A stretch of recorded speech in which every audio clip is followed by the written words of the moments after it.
నా అదృష్టంగా భావిస్తున్నాను. అందుకు పద్మవిభూషణ్ చిరంజీవి గారికి థ్యాంక్స్ చెప్పాలి. వారు నన్ను గుర్తుపెట్టుకొని నా ఇక్కడ ఆహ్వానించడం చాలా సంతోషంగా ఉంది. థ్యాంక్ యూ చిరంజీవి గారు. సావిత్రి గారి గురించి చెప్పాలి అంటే, సావిత్రి గారితో నేను కూడా 4 సినిమాలు నటించాను. చాలా చిన్నపిల్లని, అప్పుడు 14 ఇయర్సే. ఫస్ట్ సినిమా గుహనాథన్ గారి సినిమా, దాంట్లో నాకు మదర్గా యాక్ట్ చేశారు. కానీ ఆమెతో తక్కువ సీన్స్ ఉండేది. అప్పుడప్పుడే కొత్త ఫస్ట్ తమిళ పిక్చర్ అది. దూరం నుంచే చెప్పేవారు మహానటి సావిత్రి గారు అలా అని. ఆ రోజులో టెలివిజన్స్ ఇవన్నీ ఏమీ లేదు కాబట్టి నేను ఏ సినిమాలు చూడలేదు. సో కొత్తగా ఫ్రెష్గా ఎవరి గురించి ఏమీ తెలిసేది కాదు. సో ఆమె గురించి అంతా అలా వస్తుంటే, ఆమె కారు దిగ్గానే సెట్లో లేచి నించునేవాళ్ళు. సో ఎవరు అని అప్పుడు మెల్లిమెల్లిగా ఆమె గురించి తెలుసుకోవడం. అలాగే జయలలిత గారి 100th మూవీ బాగ్దాద్ పేరళగి అని ఒక పిక్చరు.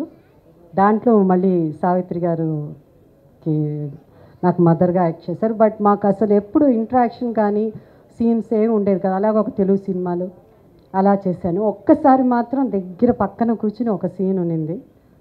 అప్పుడు నీ పేరేమమ్మా అన్నారు. జయసుధా అని చెప్పాను. తర్వాత చెప్పారు విజయ నిర్మల గారికి రిలేటివ్స్ అండి వాళ్ళు అలా అని చెప్పారు. అవునా అలా అన్నారు. ముద్దుగా ఉన్నావు అన్నారు. సో అంతే ఆమెతో ఇంట్రాక్షన్. దాని తర్వాత నాకు జెమిని గణేషన్ గారు సరసన యాక్ట్ చేసే అవకాశం వచ్చింది. నా నవలిన్నయి అనే పిక్చరు, కె బాలచంద్ర గారి సినిమా. సో ఆయనకి 7 హీరోయిన్స్ ఉన్నారు దాంట్లో. అందులో ఒక హీరోయిన్గా జెమిని గణేషన్ గారితో నాకు నటించే అవకాశం వచ్చింది. అండ్ చాము అలాగే గోవిందరావు గారు, వారు నాకు చిన్నప్పుడు సినిమా పరంగా కాకపోయినా మా అంకుల్ స్టాలిన్ గారు, అలాగే మా రేణత్త, గోవిందరావు గారికి చాలా చాలా క్లోజ్ ఫ్రెండ్స్ వాళ్ళు.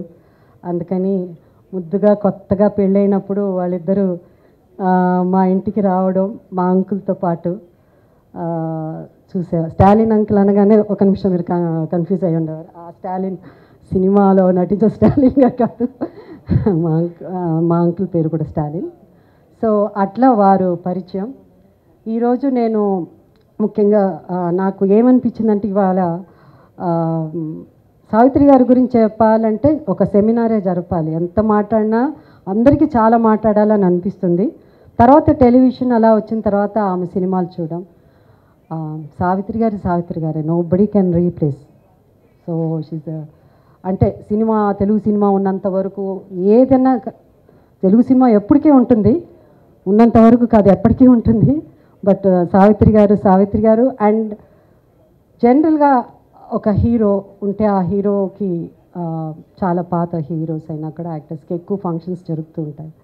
కానీ ఈరోజు సావిత్రి గారిని ఈ బుక్ ఆవిష్కరణ నిజంగా ఒక హీరో చేయడం అన్నది ఏదో పొగడ్తల కోసం నేను చిరంజీవి గారికి నేను పొగట్లేదు. But sir thank you so much.